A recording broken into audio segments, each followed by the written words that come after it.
Hi, everyone. Alexander, Brock, my trading warrior brother, how are you? Same to you, Arena.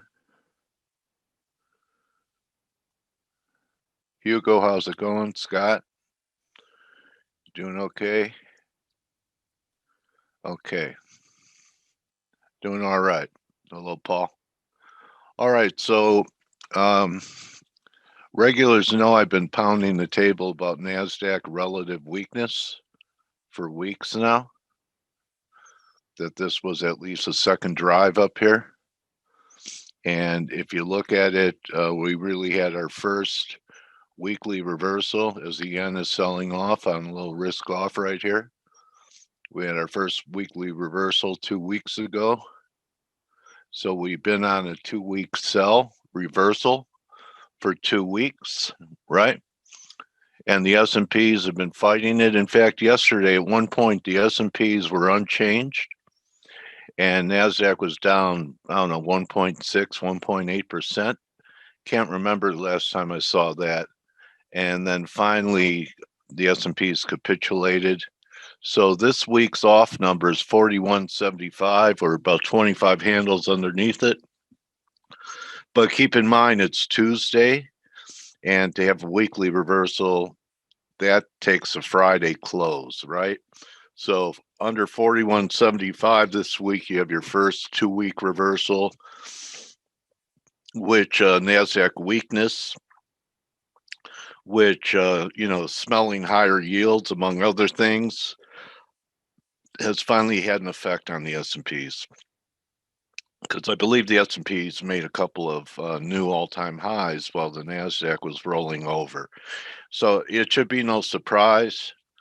From the COVID crash low, the NASDAQ led it all the way up, outperforming all the way up, and it's going to lead in this sell-off as it is. So it's still the preferred short, and now you're starting to see that they can't keep rotating to keep certain sectors up while, say, tech is under pressure. And we have the oil down again. We have the oil down today, almost $1. Okay, yeah, copper. I haven't looked at it. I know it's still blowing off. And we talked about the yield. Also, yesterday I talked about that I thought we were in a failing rally in Bitcoin, which I think is manifesting here. And I think that we're going to trade to this 200-day moving average. It's under 40,000. So to me, this looks like a real nice failing rally. Good morning, Monica. Let me take a quick look at copper. I don't know if I even have it up here anymore. I only had delayed. No, I don't have it. So you found there's always going to be exceptions to the trend, Sensi, but if these trends prevail, copper is not going to be, invulnerable to it or Kospi. Oh, it reversed yesterday, Ben. Ben, nice call. Do you think this is a week? I remember Friday you were saying we were in the zone, in the time zone. Okay. So Ben Maldonado had talked about, the high when he was in the chat room last week. So looking at currencies, also we had a pretty good sell-off in silver yesterday. I know it's bouncing back, but um, I actually had a successful trade here. I'm not saying that we can't make a new high here. Good for you. Congratulations. But this could end up being a failing rally in silver because it's, also an industrial. Whereas look at gold. So I'd say right now, just to make another comparison, we might even have a little 3 drive here. I don't like the RSI setup. It's still too strong. But why don't we just call silver the NASDAQ and gold the S&P for now? Because gold has been holding up much better and outperforming silver in the last week or so. Not today, but for most of the time. We're threatening new highs here, but let's see, 2 hour. We may not confirm on the 2 hour in gold. I thought there was a chance for us to get up to 1850 right here, 1855.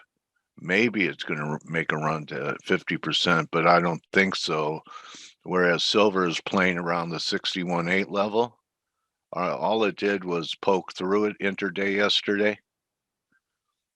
And that's pretty much what I have. We did have some follow through to the downside in bonds. A very negative day in bonds yesterday. Looks like new lows are coming. And I talked about all the different asset classes that could higher yields could have an impact on. So here's the higher yields coming. The 10-year finished okay. It's trying to break out here. We'll see. So still think there's a pretty good chance.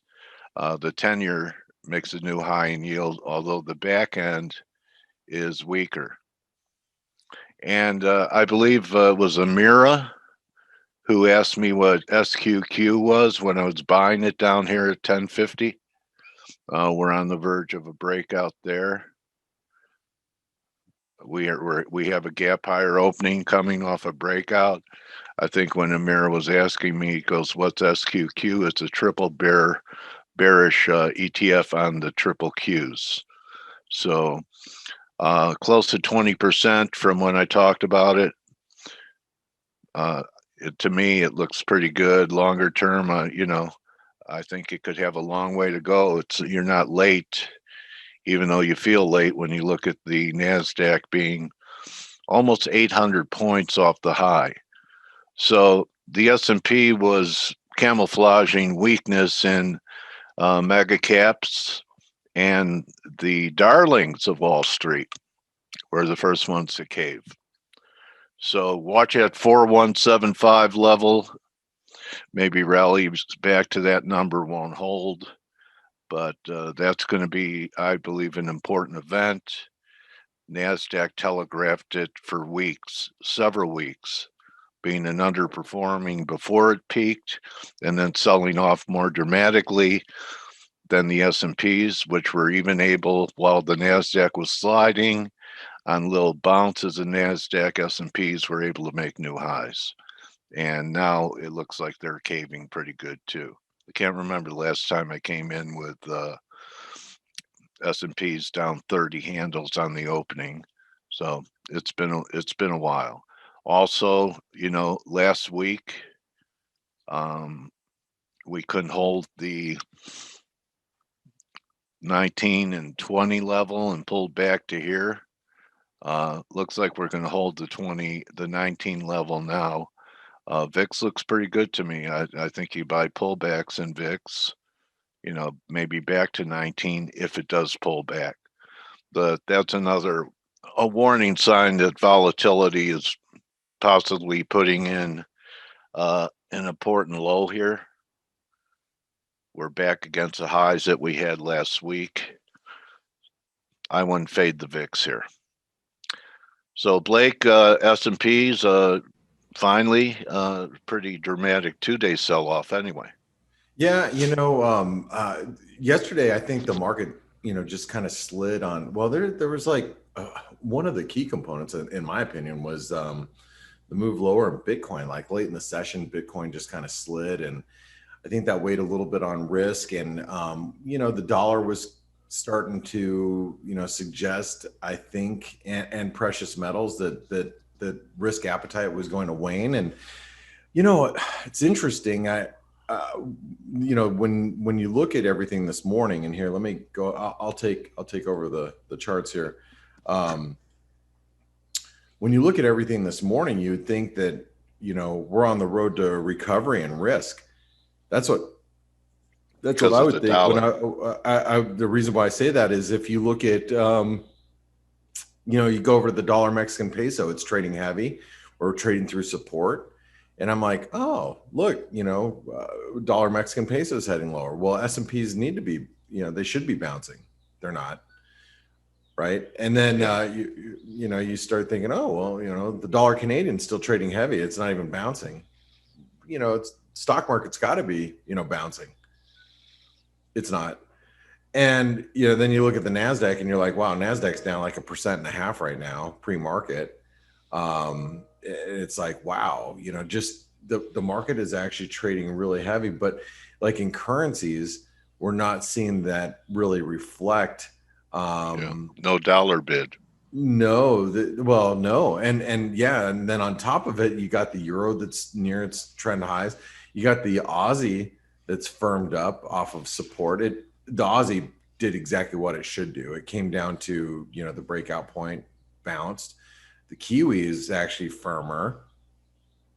So one of the things that's always scared me, Dale, and I'll tell you this, one of the scariest things to me, and I don't know if it will ever materialize, but it is something that I always think about in the markets. And this has been probably for the last 2 years. So the reason why I say it's for the last 2 years, because it was how I felt before the COVID crisis. So when you're talking about like the COVID or pre-COVID crisis, remember stocks were grinding higher back then. Do you remember that, Dale? When it was just like, oh my God, the market every day. Here we go. It's I'll go previous COVID crisis, right? Here we go. Yeah.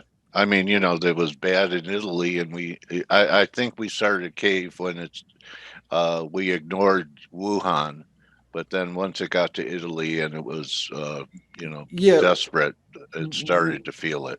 Right, but remember pre-COVID, right? Pre-COVID, this is what the market looked like, and this is a daily chart. Before COVID, we sat here and we're like, every day the market went up, and we're like, oh my gosh, like there's barely any pullbacks right now.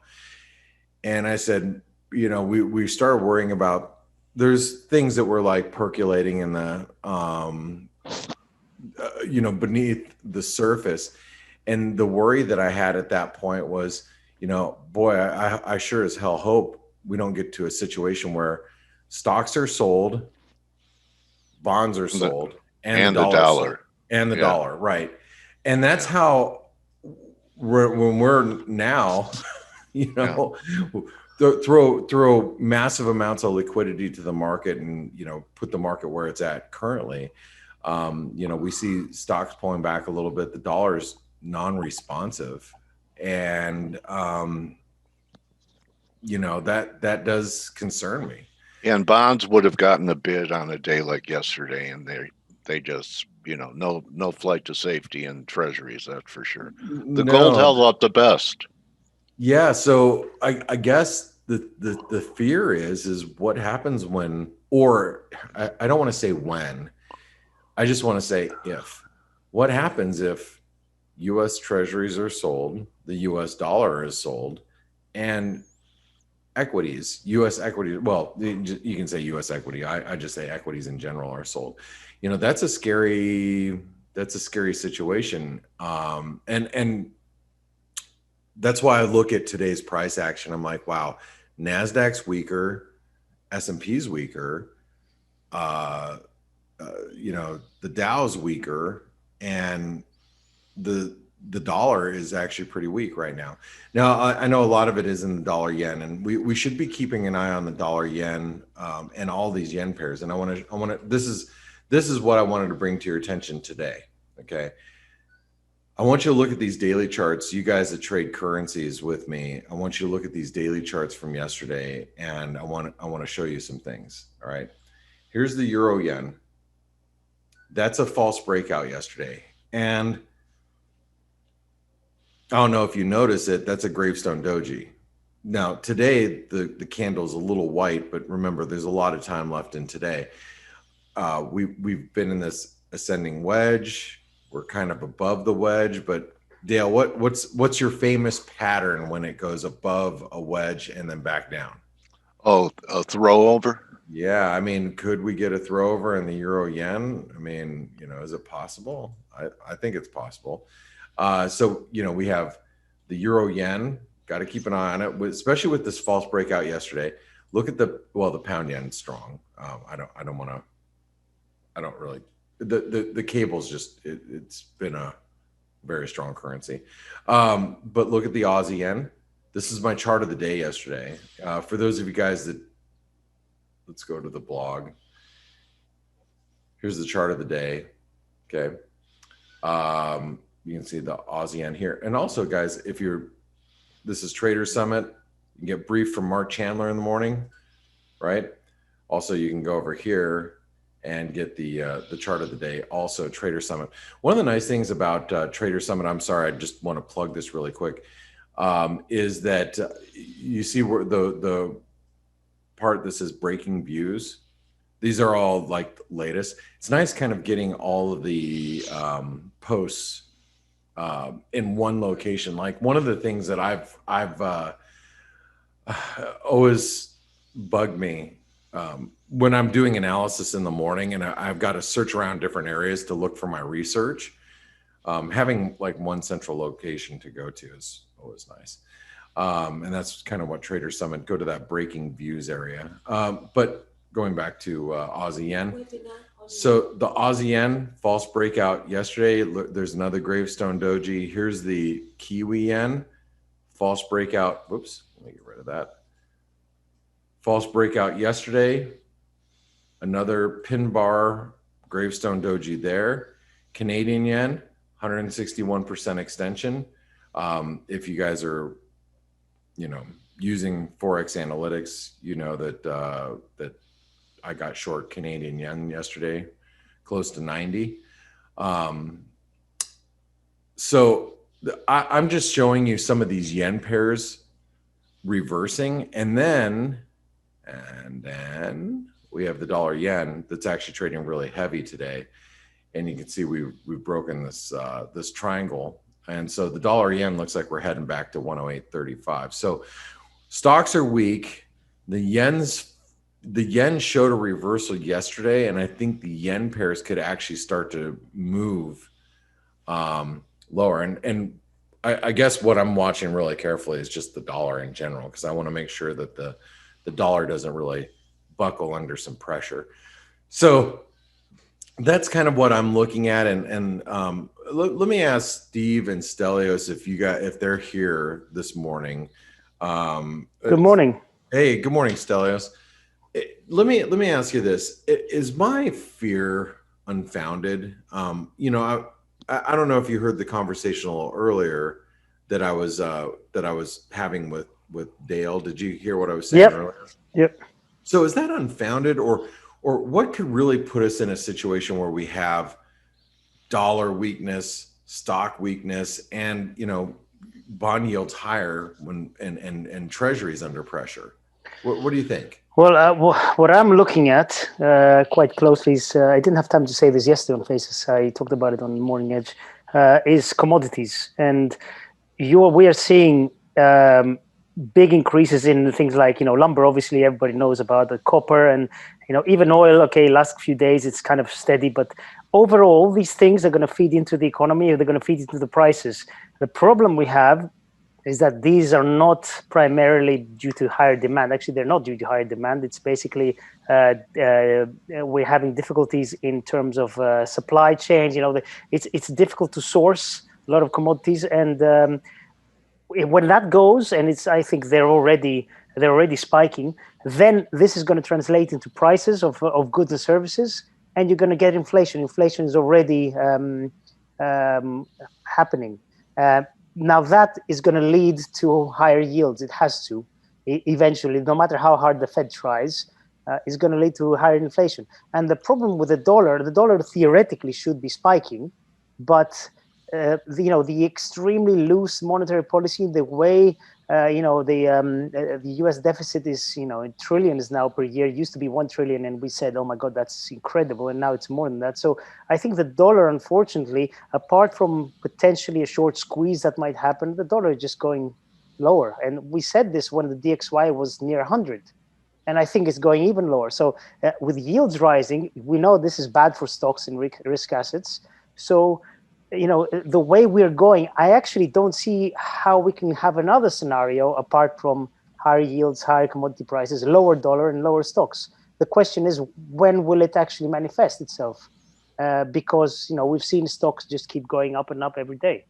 But yeah, well, today they are not going higher. Yes. And matter of fact, as you can see, volatility is trading at its highs right now, and it's breaking higher. And this is a pretty classic risk off. And so what I'm going to be interested to see is if the dollar can actually turn the corner here. I'm really I get really nervous about the dollar when you have risk off. And one of the things that I used to point out, well, for the last several years, and you guys probably recall, is sometimes it takes the dollar a little while to assert itself as the risk off currency. We might see the dollar perform a little bit better against some of these commodity currencies, but a lot of times you don't see the dollar really perform well as a risk off hedge, unless you see a really big move lower in risk. And obviously right now that's not where we're getting, but I think the S&P looks a little vulnerable if we get below 4110, right, Stel? Yes, absolutely. And I have to agree with you. I think if we get like a proper risk-off move, I'm not talking about 1 or 2 days, usually the dollar spikes. I think this time is going to be different. I don't think necessarily it's going to drop a lot, but I think it's going to underperform. It's not going to be, it's always a safe haven. I mean, I think we all know that when the boop hits the fan, everybody rushes to dollars, and they probably will again. But I don't. Sorry, there was some lag there. We lost you. Say again. Oh, really? I said when they. You sorry. didn't get it. Oh, I got it now. Sorry. Yeah. So I think people will rush to the dollar, but I don't think it's going to be the same as with the other, recent times when we did get proper risk-off moves. That's my view. Obviously, I could be wrong, but that's what I think. Well, maybe and Steve, let's hear your we'll hear your comments here in a second. But let's say, for example, and I'm just going to say, let's define proper risk off. If you're looking at the S&P right here, and I think if we drop, let's say 5 or 6% back down towards 3,900, let's just say from current levels too, that would be probably what, 10% off the highs. No. Maybe 8% off the highs. Yeah, I don't think you're going to see much response in the dollar. But I've always said this, and if you guys are longtime listeners of the Face webinar or the Morning Edge from years ago, I've always said we see more than a 20% risk off in risk assets. That's when the dollar starts to really firm up. That's when people go, oh crap, this is real.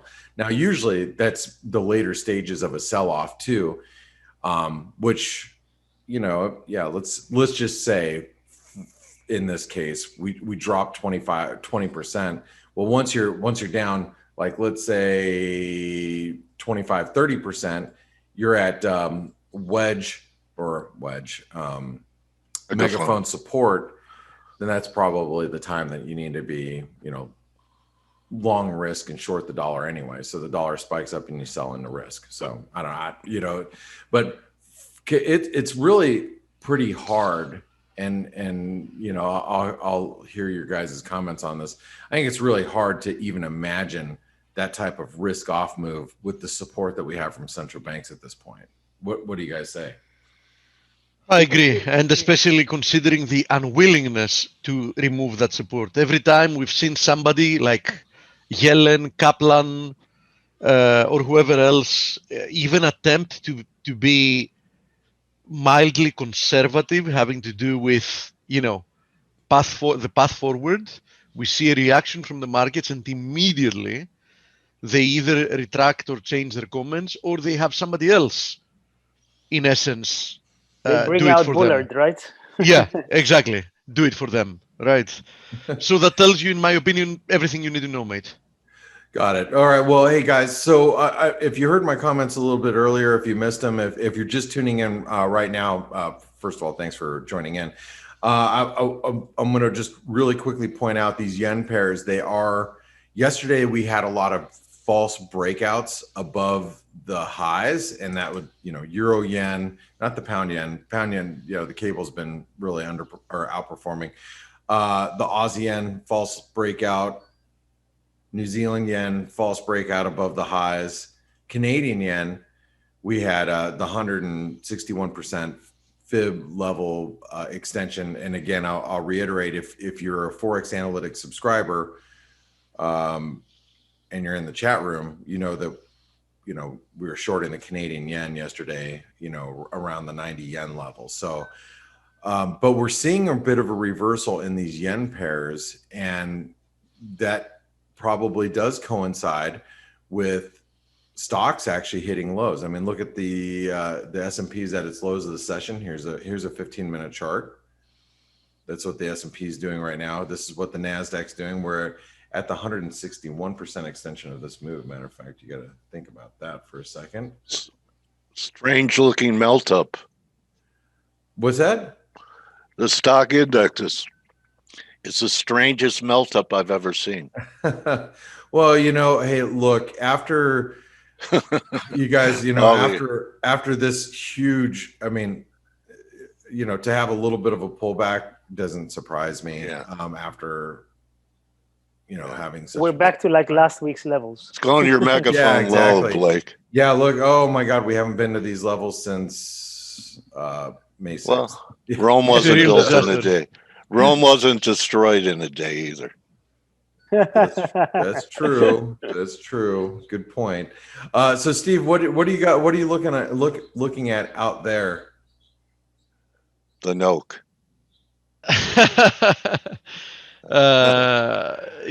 Something other than the I came in a little bit late, so I hope I'm not just reiterating what you said.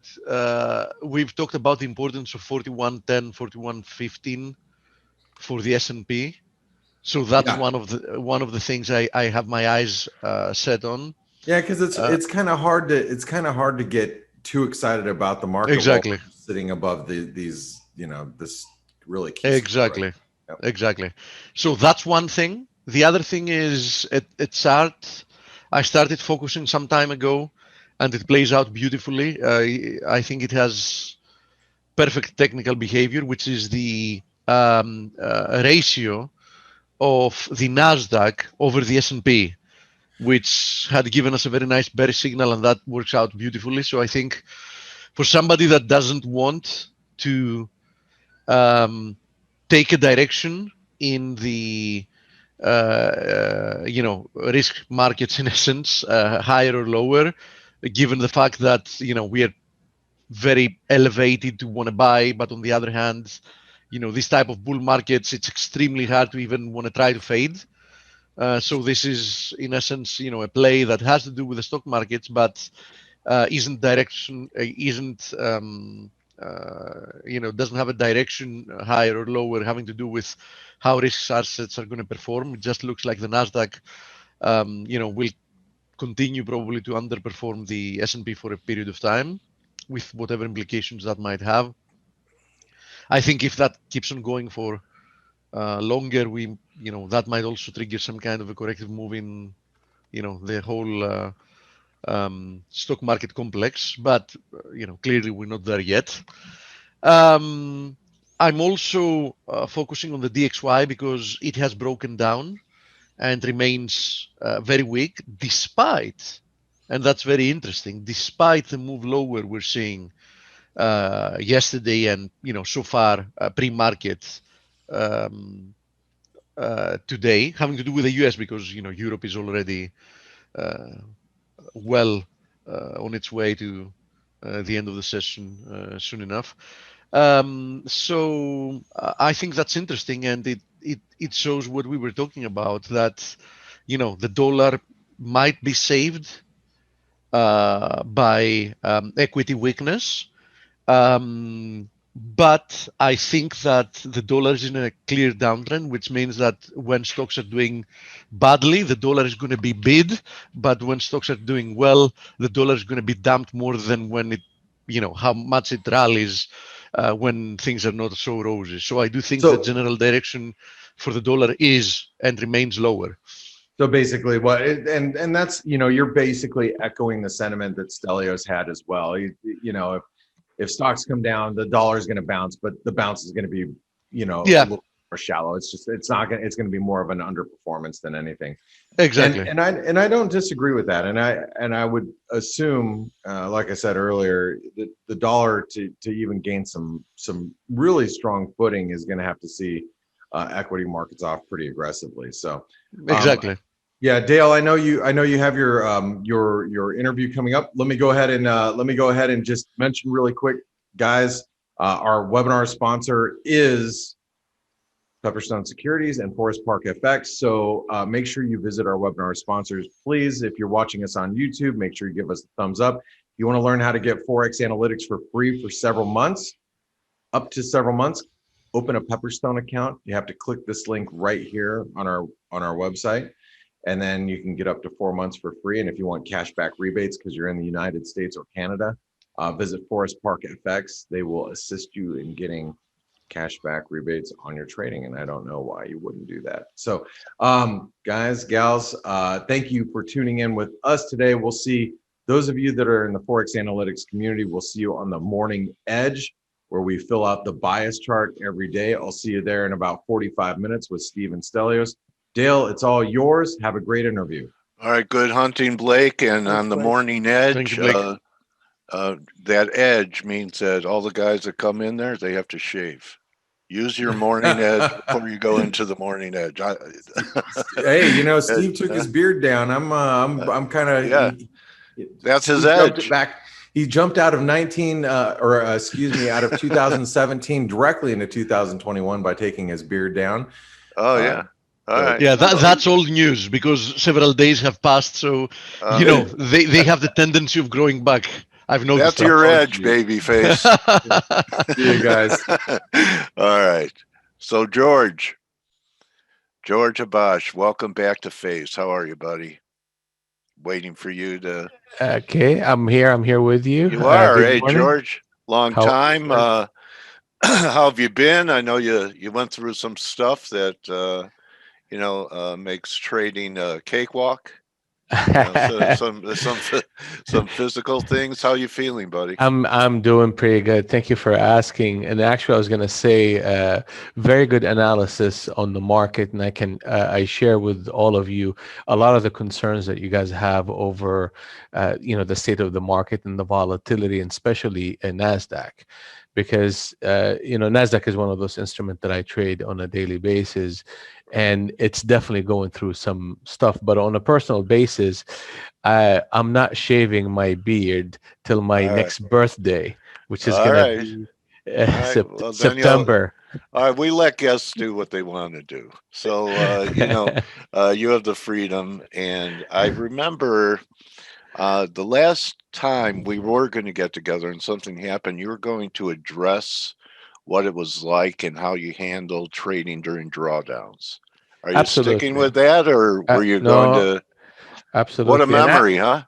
Absolutely. And I tell you one thing, when we initially talked about a good topic to discuss for today, in my head, I was like, okay, we need a genuine topic that people actually can benefit from. And I was like, okay, when you said, let's talk about drawdown, I was like, man, that's not a sexy topic, but at the same time, it is such a critical aspect of, trading success, and it gives you longevity in your trading career. And the way I handle a drawdown, and we all go through that. Nobody is perfect. We're all human. It's part of trading and part of the business. And you develop a process to help manage it. And 3 aspects to that I concentrate on whenever I'm going through a drawdown. One of them is emotional balance. The second one is account risk control, and also trade sizing. So those 3 elements are the cornerstone of managing yourself as you go through a drawdown, because ultimately, what is the purpose here? My purpose is to keep that drawdown small and the longevity of it very short. Correct?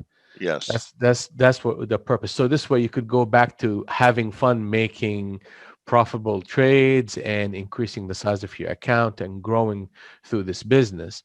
But like we said, how would you define? I think different people will have different views on what a drawdown is. Absolutely. You know, Absolutely. so I mean, for you, George, when do you acknowledge, hey, you know what, I'm in a drawdown here? A drawdown, I mean, you said it perfectly. I mean, some people have a lot more risk tolerance than others, and that it goes into the definition of what you consider personally to be a drawdown. 10-15% is a drawdown. If you go anything, more than that, that could actually affect the longevity of your trading career. If you go 50%, for example, that can be mathematically a harder one to kind of overcome. So 10-15%, 20%, that's manageable. And the process that I go through, like we could discuss some of the elements. For example, let's assume you go through at 15% drawdown. That's normal. What should be my quick reaction to that situation? What should I start doing immediately to help me put the brakes on and say, okay, well, for whatever reason, the system, my methodology is taking in a little bit of water. How do I get back on the winning streak? Uh, uh, I start looking at trade sizing. So if I'm trading 5 contracts or 10 contracts, trading the NASDAQ 100, and that is ultimately what I trade on a daily basis, then I reduce that size from 5 and 10 to 1 contract. So people who are trading stocks or trading Forex, they can mimic that by going down to 1 unit of that instrument. Okay. And the purpose of that is an emotional reason. Most people to rebuild your confidence without creating more damage. My confidence should never be shaken by something that I would consider normal thing in the market. Okay. And my confidence in my system and trust in my own ability to trade should not be shaken by the fact that I took a drawdown when a drawdown is part of doing business. So, you know, George, it reminds me of a story when I was a young guy and I moved from Chicago to LA because they had a branch office there. And I go, well, you know, I've always wanted to move to California from Chicago. And my manager said this, that, you know, about trading and other things. If you drive a taxi cab, you can't expect not to get tickets. Here you go. You know, so I mean, taking a hit here and there is just part of driving a taxi cab. Absolutely. And I expect it. Like in my day and in my mental preparation, I'm expecting to actually get stopped out along the way throughout my trading session. And if it doesn't happen, I'm literally like confused. Like what just happened here? And that prepares me to not go into a fight or flight emotional reactions to trading. And reducing your size is actually serving that purpose, is to get you not to fight and not to flight, but to continue to trade, but at just a scaled down scale. So this way you could turn the corner, but turn the corner smoothly without digging yourself a deeper hole. Typically what happened people will increase leverage to try and get it back, because the exact wrong thing to do, because they're thinking about money and not thinking about process. And to get out of a trading drawdown, it's a function of process. You could be simply not connecting with the market on an emotional level, or your system is not generating a profitable trade. But to increase your size in a time when you're not connecting is actually exactly the opposite behavior that you need to exhibit. So by reducing your size, you prevent your fight and flight behavior, and you're focusing on profitable system trades, and you're not thinking about the money. And the only thing you're looking for is to put on good quality decisions. And you're also reducing your frequency of trading. So if you're averaging 5 decisions a day, if you're active Nasdaq trader, or however you trade, then take that by 75% and go to 25% of the frequency, and be extremely selective, and be extremely selective and looking for the highest quality decisions that you could come. Also, take a break. I mean, take that Friday off. Look at your days and see when you are effective. Like, for example, for me, Tuesday, Wednesday, Thursday is my most profitable days. Well, why? Mine too. It's strange, but it works that way. No, because yeah. I You want an explanation?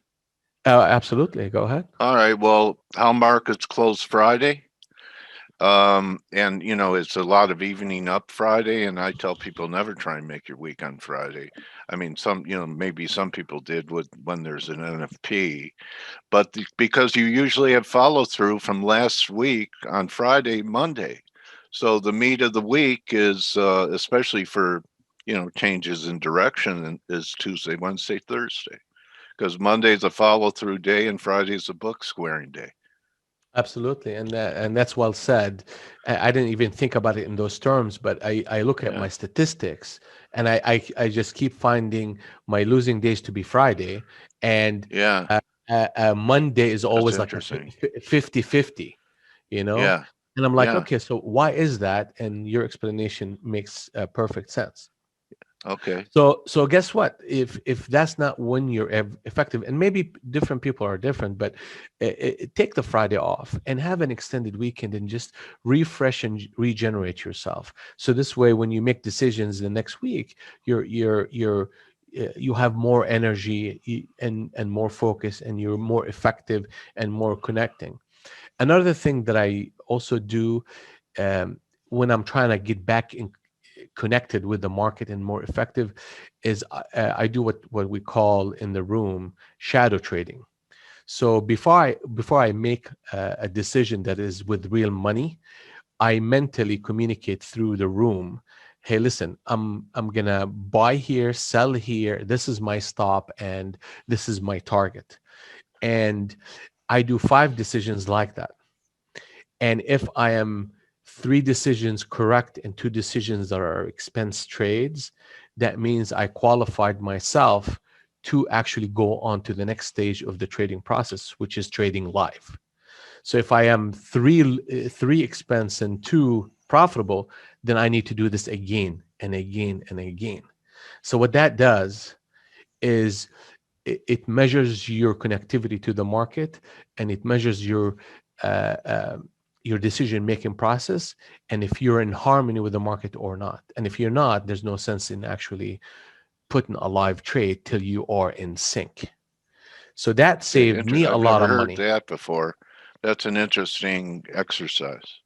Yes, because a lot of traders, and I work with a lot of them, they just wake up and start trading, start making decisions.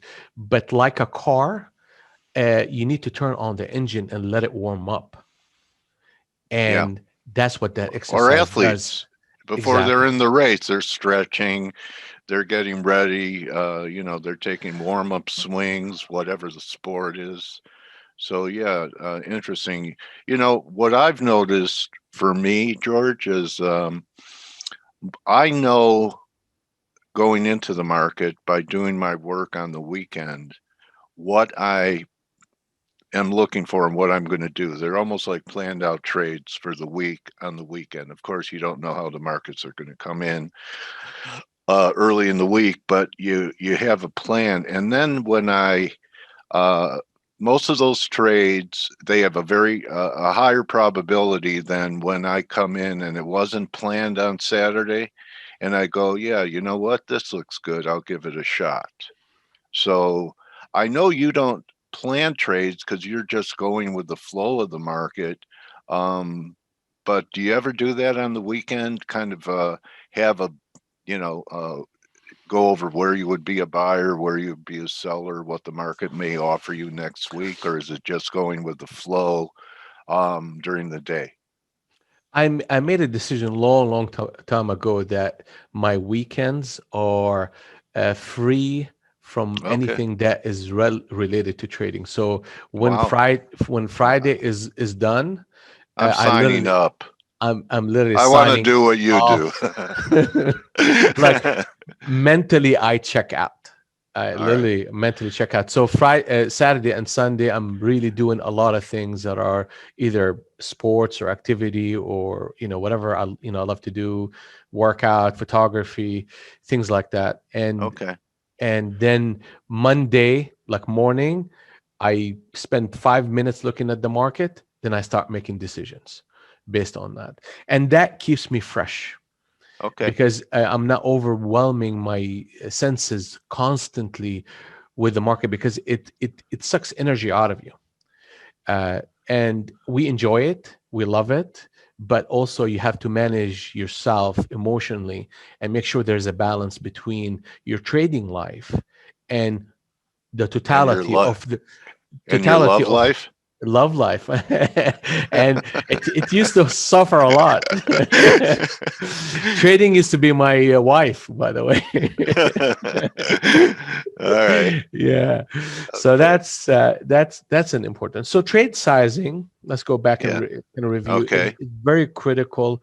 Emotional balance on how you prepare in the morning and how you manage yourself emotionally throughout the day will have a very distinct impact on how you turn the corner when you draw down, and also how you manage your account. So if we go back to the idea, and I tell a lot of people in our trading room and the people that I work with, listen, there is a certain level of pain that will happen by you choosing to be a trader.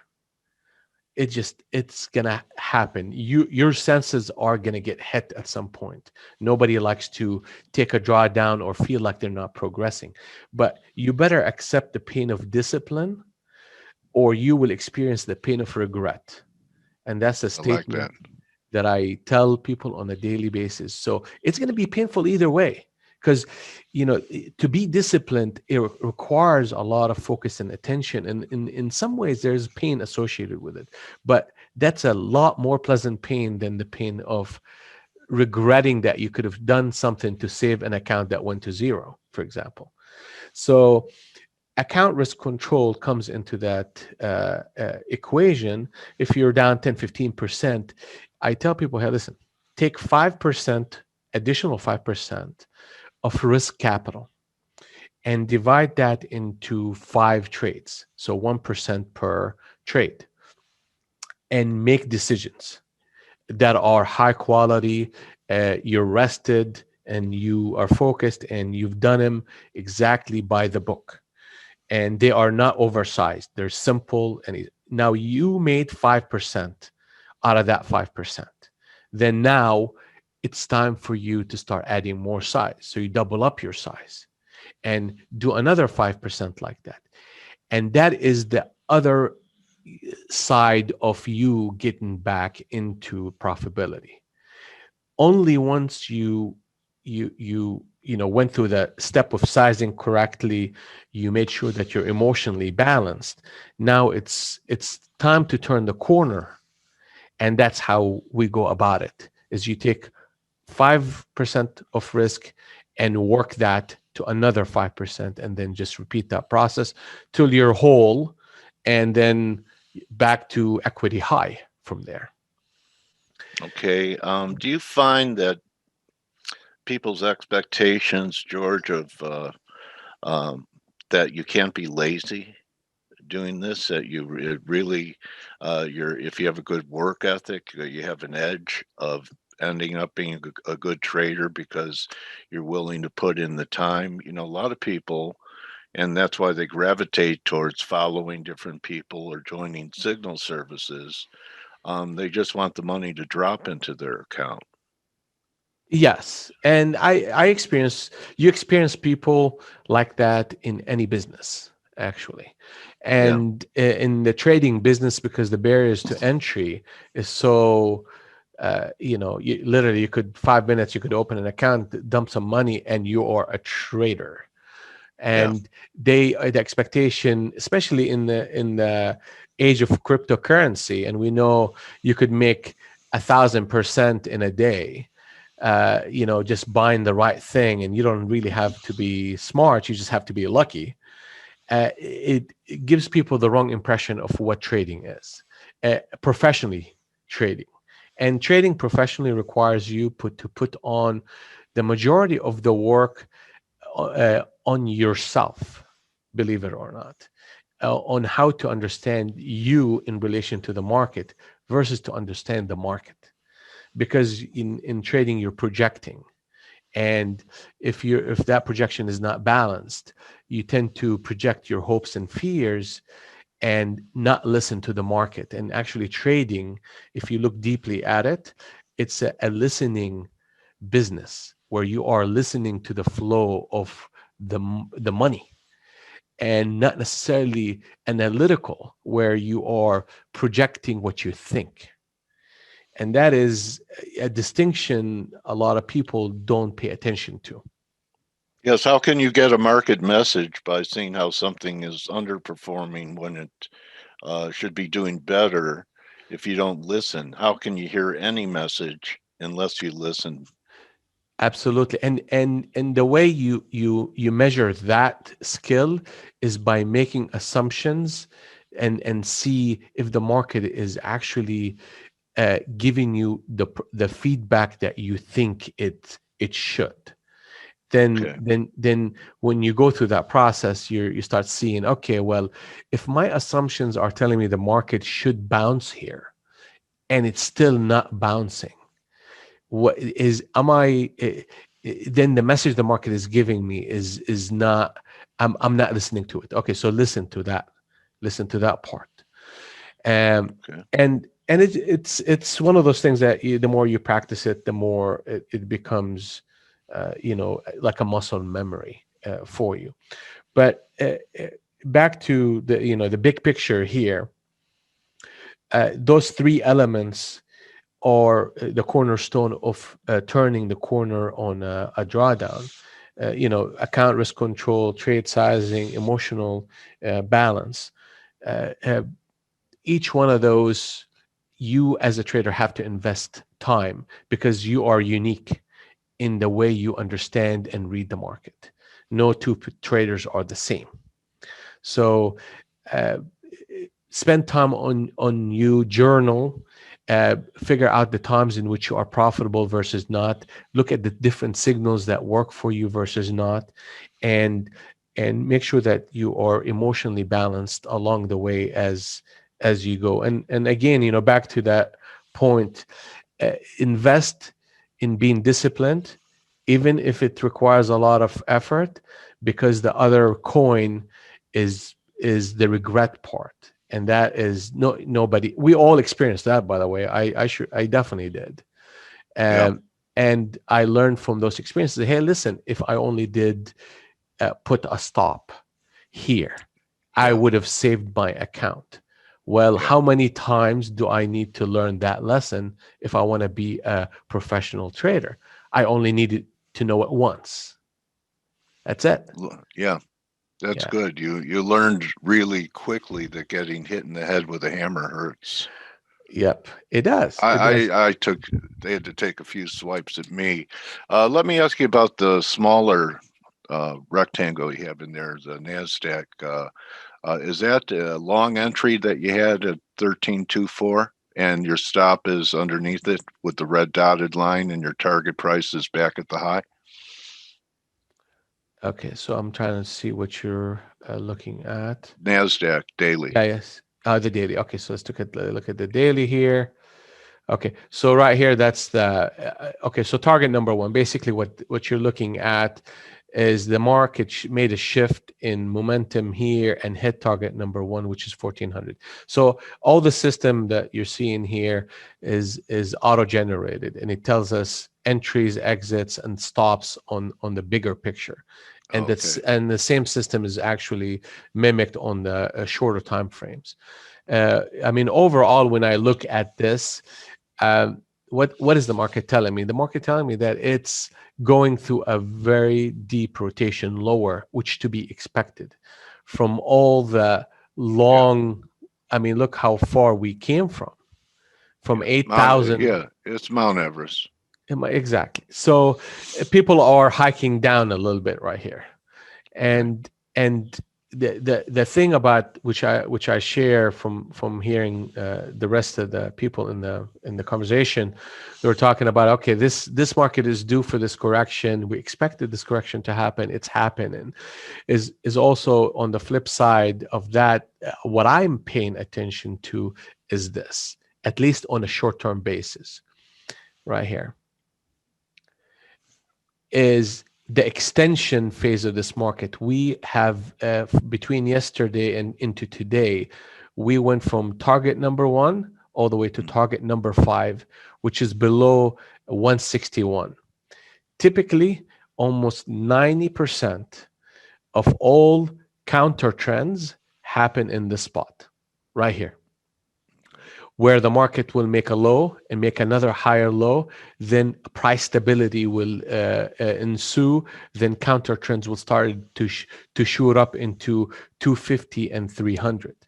So I am conscious of that, and I'm going to be looking for these rallies as an opportunity to kind of get short in the market again. But I wouldn't necessarily be looking at this as, hey, I need to get short right here.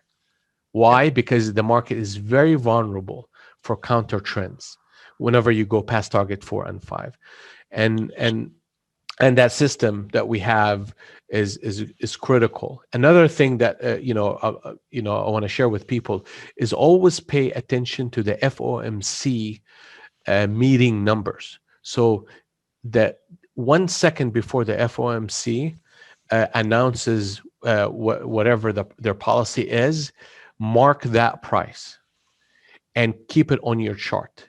You will find out that the price react to that number significantly on a daily basis and intraday basis. Okay. So that is a tool that we use in the room on a daily basis, and I mark every FOMC meeting, and every time we come to it or come back to it, we see the market react in a meaningful way that we can take advantage of and position ourselves for.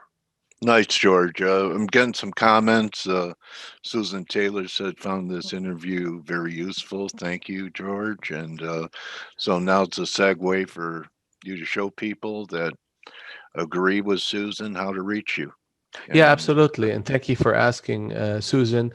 A couple of things. If you have any questions about what we do and how we do it, you could reach us by this email. I'm going to put the link actually in the room here on Zoom.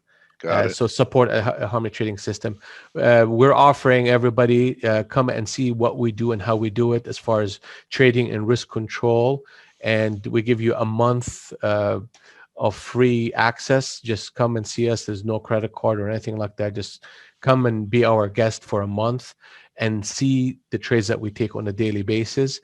You want to call me and talk shop and trading? Well, guess what? Here's my phone number. As long as you promise not to call me at 2:00 in the morning, we're good. But that's my phone number. And just turn off your phone at night. Hey, maybe. Sorry, I only call people at 4:00 in the morning. Steve, Steve likes to win. Steve will be your daily alarm clock now. Oh boy. Well, anyway, Steve, looking forward to hearing from you. And that's our website, harmonytradingsystem.com. I took the website down a couple of days ago because we're doing maintenance and upgrade, but that should be back up hopefully soon, within a few days. Okay. But those are my contact information. I truly enjoyed being with you guys today. And Dale, you're always a gentleman, and love talking to you. And you guys have a profitable day and a blessed day. You too. Thank you. Thank you, George. All right. We'll see you guys soon. All right. Remember, everyone, don't just count your Ranko bars. That's right, Monica. Count your blessings and continue to be informed on the Morning Edge in 15 minutes. And we'll see everyone tomorrow. Good hunting the rest of the day. Well, 4 a.m. is when Rocky Balboa got up to start training to fight Apollo Creed. So Rocky Balboa and Dale Pinkert, the coach, get up at 4 in the morning. All right. Anyway, so All right. that's a wrap, everyone. Thank you very much, George, and Thank you. we'll see everyone tomorrow. Okay. And don't forget the guys in the Morning Edge. Adios, everyone. Thank you, Steve Volge. Bye-bye, Dale. All Bye-bye. right. That's a wrap. Adios.